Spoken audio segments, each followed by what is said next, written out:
Kepala Dinas Kesehatan Tabanan, Inyoman Suratmike mengatakan, dalam seminggu ini ada 41 orang meninggal karena terpapar COVID-19.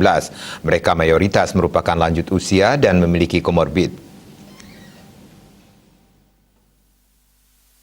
Lebih lanjut disampaikan secara kumulatif sebaran kasus di Tabanan sudah sebanyak 6.634 jiwa. Terbanyak ada di 3 kecamatan yakni Kediri, Tabanan, dan Kerambitan. 3 kecamatan ini selain padat penduduk juga mobilitas yang tinggi menjadi pemicu penyebaran lebih cepat.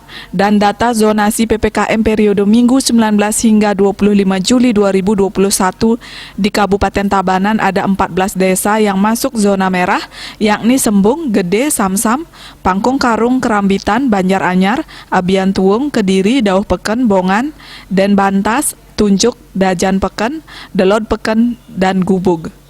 Selain itu 14 desa lainnya zona oranye, 75 desa zona kuning, dan 30 desa zona hijau.